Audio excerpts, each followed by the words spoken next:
Good afternoon, everyone. This is Jeffrey Moss. I'm the founder of Parker Dewey, and I'm really excited to talk a little bit about digital marketing strategies for recruiters this afternoon. There should be a chat button or a Q&A button on your screen. If you have questions along the way, please feel free to use the Q&A box, and we'll try to get to them either along the way or at the conclusion.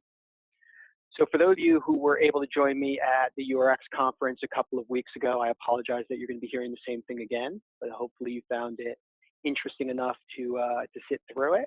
And for those of you who weren't able to join me at URX, I'm really excited to talk a little bit about digital marketing strategies and experiential recruiting.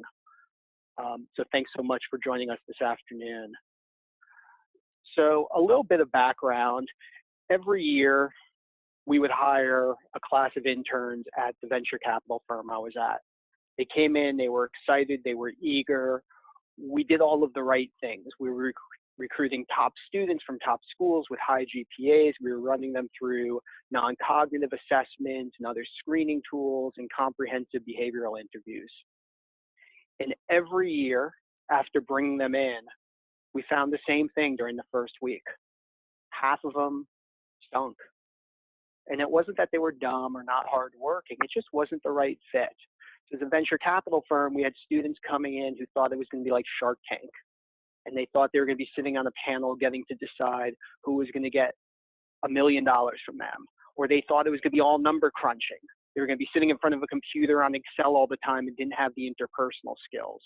And what we realized was during that first week, it wasn't worth it. And it wasn't a financial issue. It was the fact that for the next 10 weeks, we were going to have people around and we had to find things for them to do. And we had to keep them entertained and busy. And it was one of those things we actually started talking about getting rid of our internship program. Even though we would occasionally find a great new hire from it, we just weren't sure the view was worth the climb. And it got me thinking about my own internship. So I was a college student with a degree in accounting and finance. I got one of the coveted internships at Coopers and Lybrand. I don't know if there's anyone else on the call who remembers Coopers. It was one of the, at the time, big 6 accounting firms. And like many of the interns that we were hiring, I realized the first week it wasn't the right fit for me. I didn't love public accounting, and I was stuck there for 9 more weeks. And yeah, I had the offer at the end of the summer, but I went back to school with one data point of one thing I didn't want to do. I didn't want to be a public accountant. And by the way, even that assessment, I'm not sure was correct because I had nothing else to compare it to. And did I know when I went back to school, did I want to do accounting? Or did I want to do something different? Or did I want to work at a big company or a small company? Did I want to work in a certain industry or a certain role? And again, I had one data point. And I started thinking about the recruiting system overall. And back again, when I was graduating college, the campus recruiters were going through stacks of resumes. They were reading through, and this was something I got to do in my first job, reading through resumes and deciding who we were going to interview, who was going to make it, and again, relying on things like GPA and academic pedigree to make those decisions. And again, fortunately, we have technology that's made things easier. But the question is, has it? So instead of going through piles of resumes, I'm now looking at online job boards, whether they're the ones hosted by colleges or whether they're the third-party ones, where guess what? I'm still going through resumes. And then I thought about interviewing, flying all over the country to interview with companies or flying to all of these different schools to interview college kids. Well, that's changed, right? Well, we're doing it over video, but it's still the same problem. We're still relying on interviews to make these decisions. We're still relying on interviews like I was in the venture capital world to decide who we were going to pass on to that next level after filtering them based upon their resume. Well, then I thought about information sessions. Again, going to schools and hosting information sessions where I would tell them all about the company and give the story, and students would sit eagerly excited to hear about what we were doing. And again, even information sessions have changed, and we've gotten better with technology to help students get more out of those information sessions with landing pages, where guess what? There's a video of me telling students what my company is like and giving the pitch. And what we realized was the outcome of all of this is firms are wasting millions of dollars recruiting at the same handful of campuses and not able to really, A, convey who their company is, or B, provide ways to assess students beyond the four corners of their resume and an interview that is artificial at best with the standard, tell me about why you picked a certain major questions. And the problem is the students don't have the experiences upon which we can assess them. So when we're doing more advanced hires, more experienced hires, we can talk about their real professional experiences and what they've accomplished and what they've learned, and can have a conversation to really assess both skills and fit. For college students, you're not able to do that because of a resume or even a single internship or two. And what's happened is college students have continued to go to try to find ways to do it, whether it's boot camps, whether it's badging, whether it's competition based programs where there's the challenges, where there's winners and not. But as employers, it's really hard for us to understand which badges mean anything, which ones really convey competency. And that's especially important given the NACE survey that was done a couple of years ago, where NACE went out and interviewed thousands of employers to identify what are the top skills they look for. And what was most interesting to me is with all of the discussion around the so-called skills gap and all of the discussion around tech training and digital learning and again, boot camps and the like, the first time you see a quote unquote hard skill is number 8, technical skills. Number 10 is computer skills. You don't see Python, you don't see accounting, you don't see coding. The skills that are most important to employers, problem solving, ability to work in team, communication, work ethic, attention to detail. And by the way, those are also the skills that are most difficult to assess. So even if we can find individuals with the right skills, we've also seen something else change since I graduated college, which is what I call the grass is greener issue. So even if we think we made the right hire and we're really excited about someone's skills and we think they're perfect, they have this issue around the grass being greener. So when I graduated and started my career, if I was having a rough day at work, if I was having a sort of a challenging situation, I got over it. I had no context. Again, back to the comment before about my single experience at Cooper's, I had no context to know that the grass might be greener. And by the way, if I actually wanted to change jobs, it was really hard. I had to go through paper job ads and I had to physically send my resume. It was high stakes. What's happened is over the past few years, through social media and the like, is we're constantly inundated with reasons why the grass is greener. I'm having a tough day at work and I look on Facebook and I see a picture of my buddy working at a startup with his feet up on the table rubbing the company dog. Well, maybe I want to go work at a startup. Maybe I should jump and I can go onto LinkedIn and with one click apply to that job at the startup. But what I don't realize is my friend who is at that startup might have his feet up on the table rubbing the company dog, but he's working for a 22-year-old and not sure if he's going to get paid next week. And the reason he's rubbing the company dog is he's just not sure what he's supposed to be doing right now. He's not getting the mentoring or the coaching. And he sees the picture of me on Facebook traveling around and wearing a suit and tie and thinks, maybe I want that job at a big company. Good afternoon. Hopefully this is a little bit better. Sorry for the audio hiccup.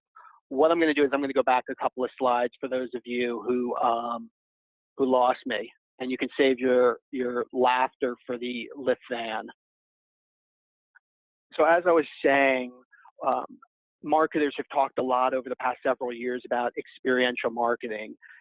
T-Mobile did a great job setting up shop in Times Square to really help customers and prospective customers appreciate what it was being part of the T-Mobile network.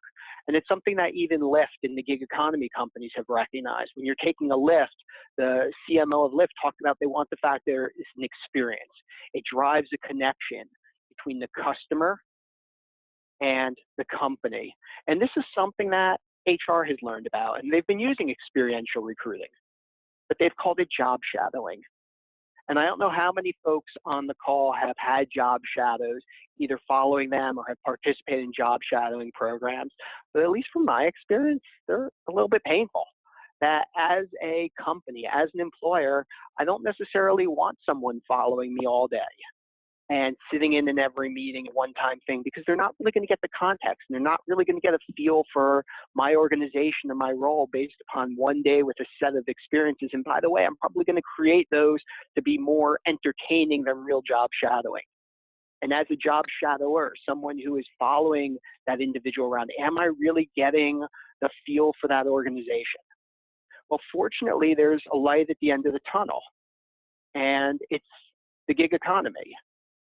Again, remember that Lyft van? Well, it's not suggesting that college students should be working at Lyft, but it's this recognition that companies have accepted the gig economy for professional roles. We're seeing almost 50% of hiring managers using freelancers right now. They're using them for project-based work, not driving them around in the Lyft, not Airbnb, but rather real professional projects, things that they need to get done that may not be the highest and best use of their time. And in fact, McKinsey did a whole study on the gig economy looking at the freelancers and why they're doing it. Are they doing it sort of as primary income or secondary income? Are they working on gigs because it's the preferred choice or the necessary choice? Well, what's interesting is through a conversation with McKinsey, we realized they actually missed a segment. They missed what we call the fifth segment, which is individuals who are working on gigs, not just for the money, not because they have to, but as a way to support career exploration, as a way to start to hone in on what it is they want to do upon graduation, or as a way for companies in the same way, not just to get work done, but to start identifying individuals who they may want to hire, to start to look beyond the standard academic pedigree to assess fit. And what that is at the end of the day, it's experiential recruiting. So let's pause and start to talk about how to build your experiential recruiting effort. Well, there's three main steps, and we're going to dig into each of these in more detail. First, it's identifying opportunities. Second, defining experiences. And third, aligning goals and implementing. And to be clear, these are all very straightforward and very simple. And one of our goals is to have you walk away from this conversation and feel like every one of these is actionable. So identifying opportunities. As I mentioned, you have individuals using giggers already. There are folks at your company already using gig economy platforms. They're already working with freelancers. There's also a number of individuals at your company who are overworked with tasks that just are not the highest and best use of their time, or not getting to things that they should be. What if you could provide them opportunities to get support? What if you could provide ways for them to get that extra set of resources from a college student or recent graduate? If you go and talk with some of your hiring managers, I'll bet you they have those projects. If you talk to a hiring manager, I'm 100% certain they would be happy to have an extra set of resources. And what's great, and for those hiring managers who are already working with freelancers, what's great is micro internships, this very specific niche within the freelance economy. Micro internships are developed in a way that mitigates a lot of the risk that those hiring managers may be putting on your company. So you may not realize that your employers are using freelancers, but they're actually putting your company at employment law risk.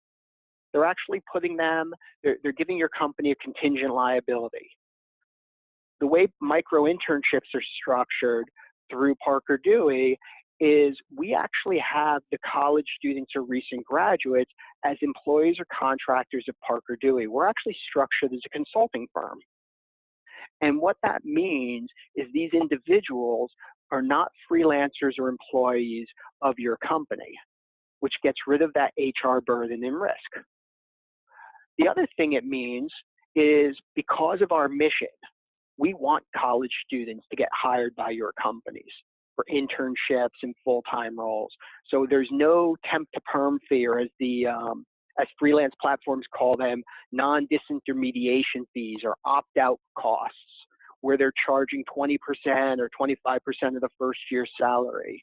With micro internships, if one of your hiring managers is working with a freelancer and there's a great fit and it's someone who they want to hire, as was in the case with Microsoft and so many other companies over the past several years, go ahead and hire.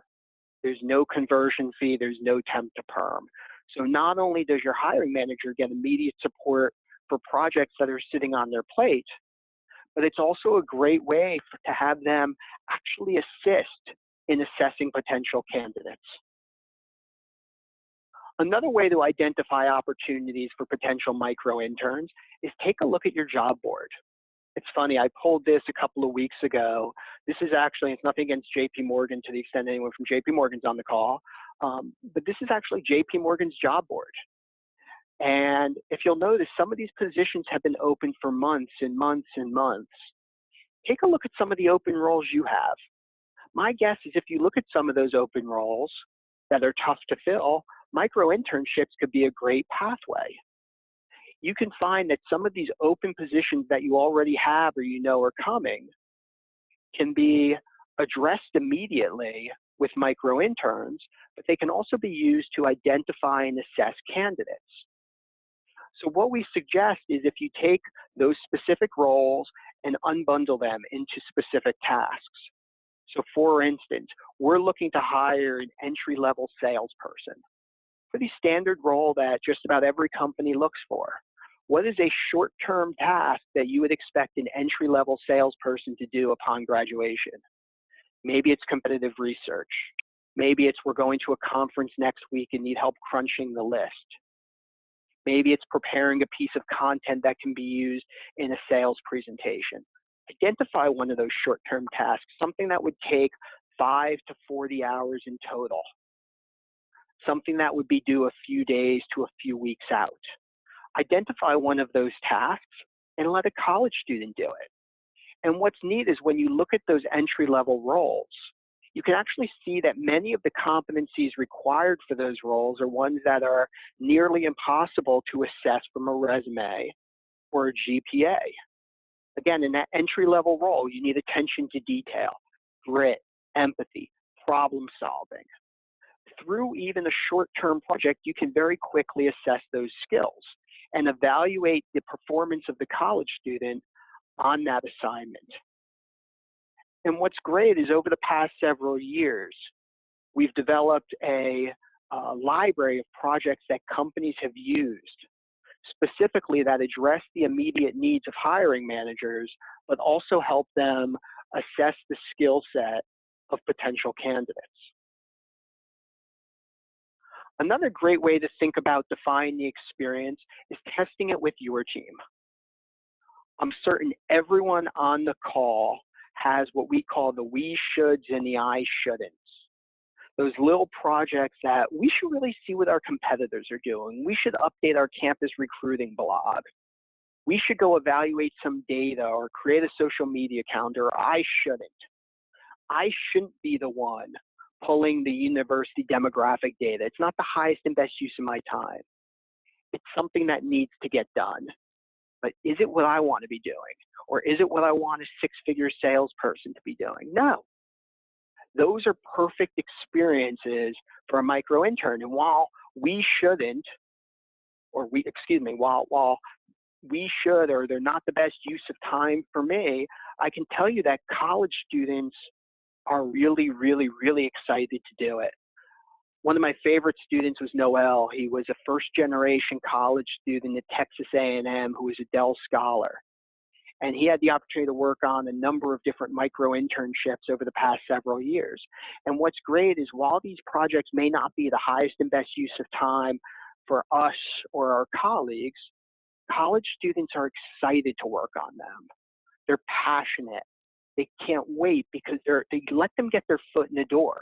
They let them explore different career paths and learn about different industries. And they feel like it's a fair way to start to demonstrate their skills. So defining experiences.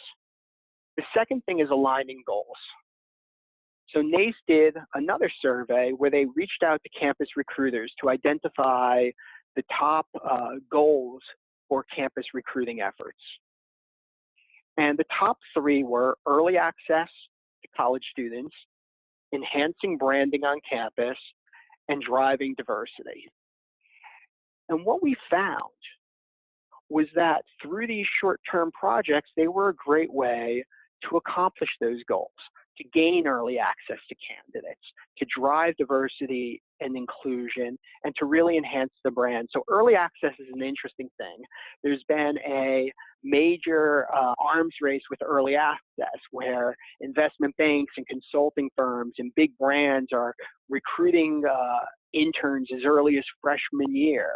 And what's interesting is we're seeing a little bit of a flip side on it. In fact, a few weeks ago, Goldman and JP Morgan announced that they're going to ease up on their early access program. They're going to stop recruiting junior year, rising senior internships during sophomore year. And there's actually some concerns going to put them at a disadvantage. Because again, it's really valuable to get early access to these students. Well, we're seeing some real innovation there. University of Chicago has a great program. They brand it as micro Metcalfs. So they have a Metcalf internship program, and they're branding this as micro Metcalfs as a way for companies to get early access. So it's not that they're asking companies to come onto campus or providing opportunities to come onto campus freshman or sophomore year to recruit students for their traditional summer internship between junior and senior years, but rather what they're doing is they're saying this is a great way for companies to start to get to know our students freshman or sophomore year, and to build that relationship with the students and provide ways for students to learn about those companies, to the point about branding that will come in a minute. And we're not asking you to commit to, we want to hire this college student 2 years from now for an internship, but give them a project. Give them a project right now that your hiring manager needs done anyway. And not only will it start to provide you with early access to them and to build that relationship, it'll let them learn a little bit about your company. The second big passion is driving diversity. Every company talks about the fact that D&I is important, or according to this stat, almost every company. D&I is a core driver. Everyone wants to drive D&I. I mean, maybe not this guy, but everyone else wants to drive it. But what's interesting is the initial systems that are being used just ain't working. So while D&I is important, we're seeing decreases in participation, decreases in effectiveness of D&I efforts. And the reason is so many of these efforts are simply check the box. I mean, I alluded to it before. One of those efforts that we've seen a lot from Salesforce, and again, I hope no one from Salesforce is on the call, not picking on you in particular, but Salesforce had a program for D&I where they were doing case challenges. We're going to provide opportunities for thousands of college students to work on a case for us. And we're going to have our executives go through and pick a winner. And the winner of this competition gets paid, and they get to put it on their resume and all of those other things. Well, when the project was done, there was one winner with 4 follow-ups. Does that seem fair? Think about how many hundreds or thousands of students spend hours and hours and hours on this assignment, and they're not getting paid. I mean, with all of the discussion around how free internships are unfair and they hinder diversity and inclusion because only those students who can afford to work for free take them, these challenges are actually worse. Not only are you asking a student to work for free, but if you're not the winner, do you really want to put it on your resume that you lost the challenge? I'm not so sure. And again, it's not against Salesforce. They're doing it for the right reasons. But like so many of these D&I efforts, they have these really crazy unintended consequences. In contrast, the United Negro College Fund has a great initiative called Career Pathways. And what they're doing is they're providing ways for employers to engage these college students who are participants in the UNCF's Career Pathways initiative. So here's a great way to provide thousands of college students real opportunities to work on real short-term paid assignments that they're not only getting paid for, but they're excited to put on their resume, and they're excited to engage with employers. And they're helping employers get to know students who they might otherwise miss because these students don't have the quote unquote right academic pedigree. They don't come from the right schools or the right majors or have the right family connections to get in the door. And by positioning it as a way for hiring managers to get immediate support, even this guy is happy because he's able to get some support on one of those short-term projects that's not the highest and best use of their time from a highly motivated college kid. So beyond driving diversity, the third thing we heard was building brand. So back in the 70s or 80s, would you go work for these folks? Building brand is really hard. Unless you have a brand that's well known by everyone, how do you stand out from the noise? One of the things we heard a lot when we were at URX a few weeks ago was the fact that all of these companies, all of these tech firms are competing with one another for the same handful of students from the same schools. And unless you have a brand that's well known by a student or viewed as exciting, how do you build that brand with them? How do you show students that you are just as exciting as Google? Or if you are Google, why you stand out versus other companies? And what's interesting is this brand building issue is not one just for companies that aren't as well known or don't have strong consumer brands. Even Coke faces it. So again, there's old Steve Jobs adage about the fact that do you really want to work for a company selling sugared water? Well, what's interesting is for well-established brands to have strong consumer brands, there's preconceived notions. So Coke might be recruiting on campus, but I don't want to work for a soda company. That's not interesting for me as a tech major. Well, what that tech major may not realize is Coke has more technology taking place than just about anyone. Or as a strategy person, Coke is constantly thinking about, and there might be great opportunities, but I have these preconceived notions. In fact, we've heard this a lot from the investment banks and other financial services companies. It was a big issue that came up at NACE last week, that college students are graduating with tech backgrounds and they want to do fintech, but they think they have to work for a fintech startup to do it. And they don't consider the big financial services firms because they just don't realize how much fintech is taking place. What we realize is these project-based work, these experiential recruiting opportunities provide a great way to build a brand. They provide a way to introduce thousands of college students across different schools to brands, some of which are known, like Barilla, like the Girl Scouts, like Weber, but where students may not consider them because, again, they have preconceived notions. Or companies that are less well-known, companies that may not be on the student's radar, but have incredible opportunities for them. And what's great is the outcomes of these experiential recruiting efforts are real. We're seeing companies finding students who they wouldn't otherwise find. We're finding them create job opportunities for students they might be missing.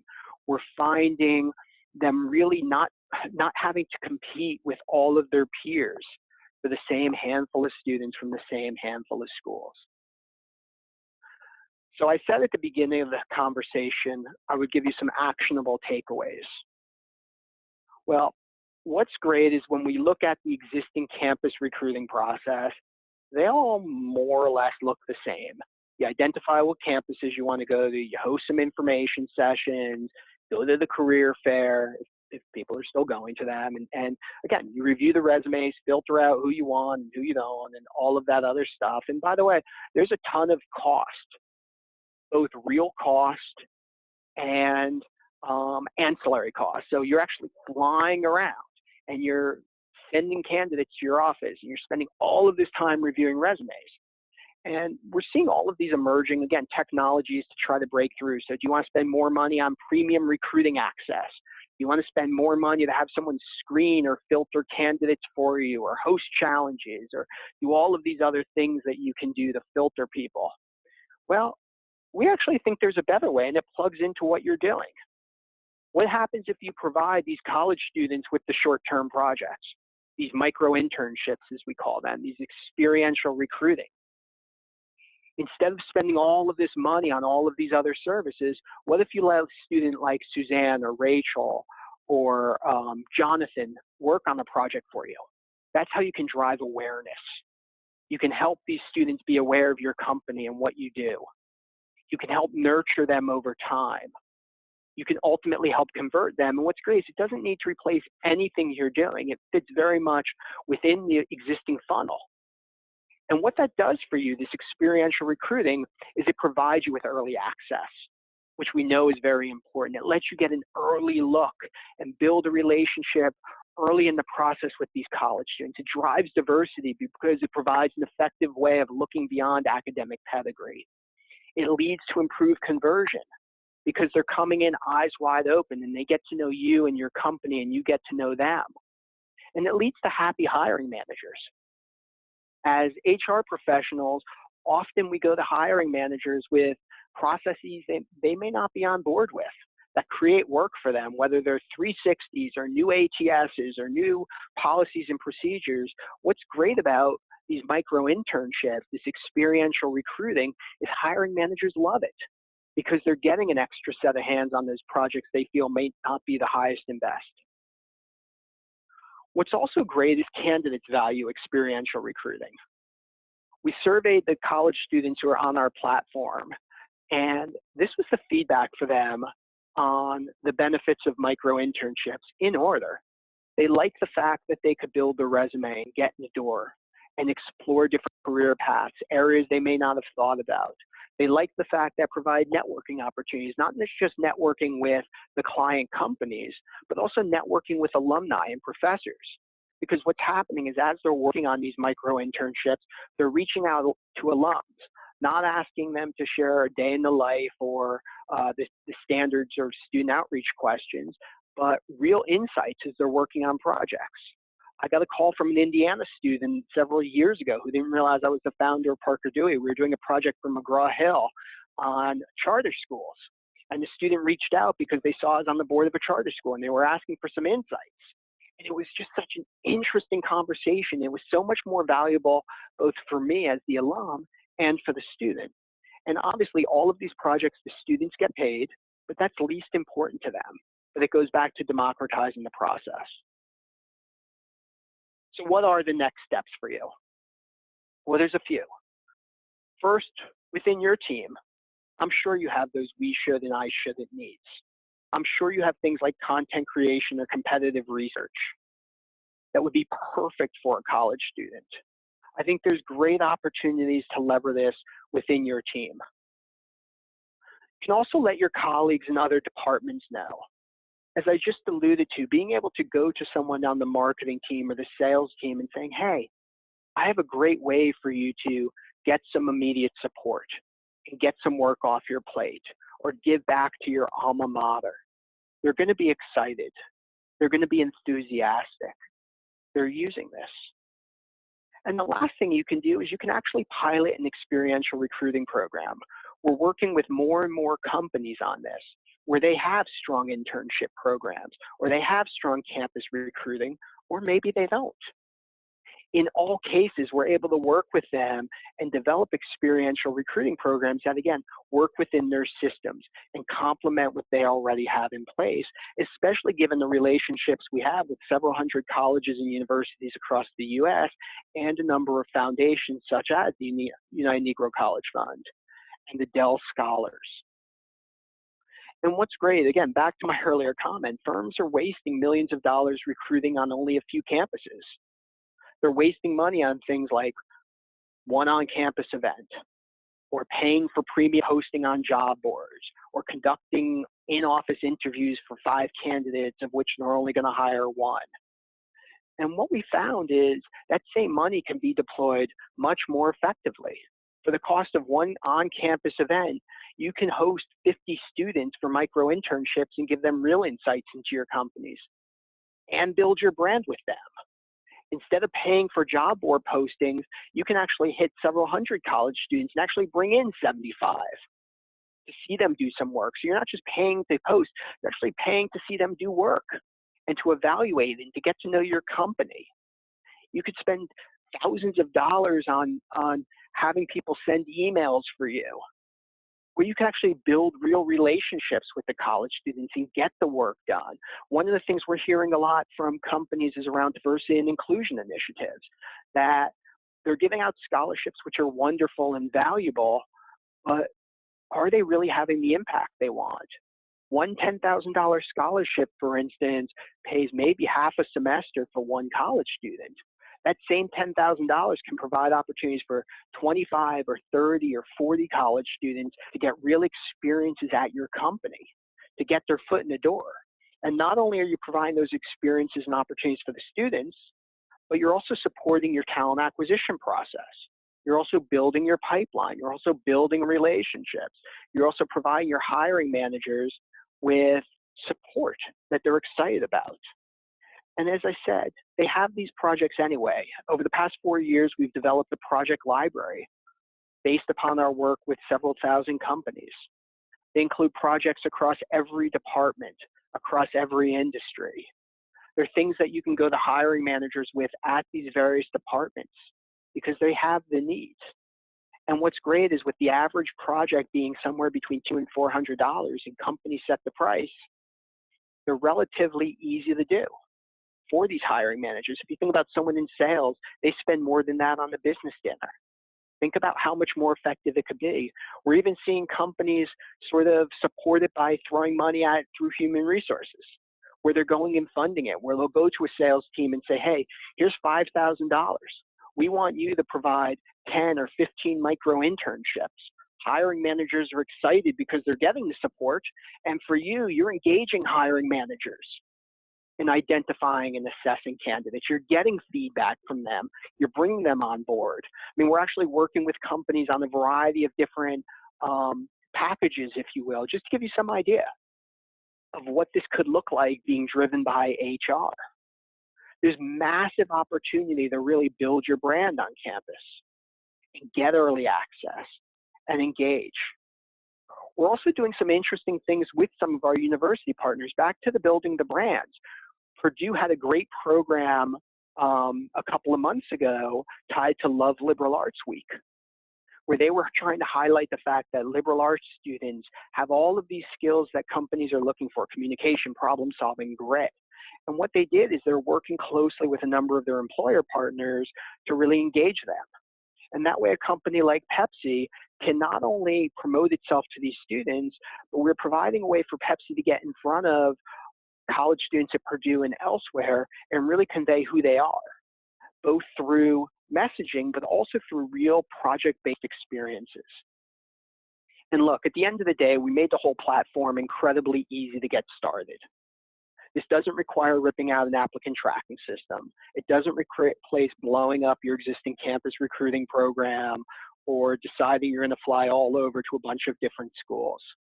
What's great is these micro internships are used for experiential recruiting in a way that's incredibly simple. To leverage them, you set the scope.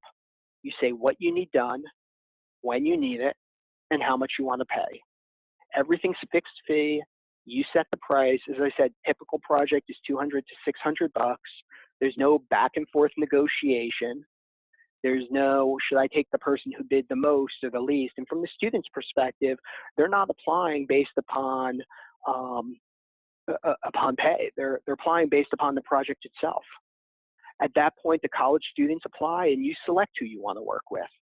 Again, you can decide who most interests you, who you think could be sort of the right opportunity. And what's great is because these projects are so short term, they provide a great way of getting outside the comfort zone, of looking beyond, again, the same majors, the same focus schools, where not only you're recruiting, but everyone else as well. And then the micro intern does the work for you. Again, what's great is unlike contractors, unlike freelancers, unlike all of the stuff we're hearing about with gig economy companies, we've made this easy. There's no employment law risk. There's no temp to perm fee. There's no conversion fees. We want to fix the problem. What's also important is, and again, just to be crystal clear, because we just got a question for it, typical project, $200 to $600. Student does the work for you. When the project's done, we invoice you. we pay the student. If you decide you want to hire that student, and we invoice you for, again, the 200 or 300 or whatever you said is the project fee. If you decide at the end of that project that that student is someone who you want to hire for your internship program or a full-time role or anything else, you want to bring them into your interview process, there's no additional cost. There's no additional fee. There's no fee or cost to companies to sign up. Literally, the only fee to a company is what they set as the project fee, of which 90% goes to college student. We retain 10%, which covers our cost of doing all of that processing behind the scenes. And this is actually what I like to finish with. This is what's most important, is these are real students whose lives have been changed through this program and been changed in the way that not only have they gotten positive benefit, but the companies have also. So Jeff is a Bachelor of Arts at Berkeley and getting a master's in data science from Northwestern, and he worked at Apple and Infosys, and he was about to take a full-time role with one of those companies, but he worked on some micro internships for smaller tech firms. And what he actually realized was the smaller tech firm was the right fit for him. So even though he had offers from every big tech firm that you could think of, what he realized was that for him, there was more opportunity with a different company. That was a student who probably would have been missed in a lot of ways. Or you have Tiffany. Tiffany is from California. She's a sophomore at Johns Hopkins. And what's great is she probably wants to go back to California upon graduation. But do you know what? None of the California companies are recruiting her because they don't go to Hopkins. They're missing her. They're missing out on an opportunity. And the feedback on the micro internships she's worked on are absolutely incredible. And the last story is Fabian. Fabian I've actually gotten to know pretty well because he's local here in Chicago. Fabian graduated from Illinois Tech with a degree in chemical engineering. And Fabian couldn't get a job. Fabian's first generation, he's a DACA student, wasn't getting interviews. The few that he did have weren't converting to jobs because, again, his GPA was lower. And he didn't necessarily have as strong of communication skills, at least in the interview setting. He was getting very nervous and uptight. And by the way, he wasn't even sure he wanted to do chemical engineering after 4 years. But what was neat was there was an interesting supply chain project for a company called M. Holland, a small plastics company here in Illinois. And Fabian found it interesting, and he applied. And the folks at M. Holland found his background interesting, and they selected him. And he did an incredible job. And he wound up doing 2 or 3 more projects for M. Holland around supply chain. They wound up hiring him for a full-time role. And we actually had spoken to both of them. We got an incredible note from the folks at M. Holland who said, we never would have found Fabian. We didn't recruit at that campus. And by the way, we now are. But we didn't recruit at that campus. And by the way, that's someone whose resume we probably wouldn't have given a second look at for this role, not only because he was a chemical engineering major, but his GPA wasn't really what we were looking for. But he's amazing. He's hardworking, smart, grit, all of those wonderful things. And Fabian's comment to us was, you changed my life. You gave me an opportunity. People were ignoring me. They were assuming who I was based upon a resume. And also, I wasn't sure I wanted to do. It's not just on them, it's on me. How can I communicate who I am? How can I communicate my skills? How can I figure out the right pathway? And what's great is these experiential recruiting that takes place through micro internships can help address all of that. So with that, I'll open it up to any questions. Please feel free to either use the chat button on your screen or the question button. I guess I don't see any. Well, thanks so much for the time. I really appreciate everyone joining us. If people have additional questions, please feel free to email me. It's jeffrey@parkerdewey.com. I'm also happy to schedule time with anyone to walk through the specifics on how to kick off your own project. Again, we were giving this at URX very much to introduce the concept of experiential recruiting and the benefits thereof. So we didn't want to go too much into the details of how it all works, but again, happy to schedule a follow-up time to do so. So thank you so much for joining us, and really excited to hopefully work with y'all.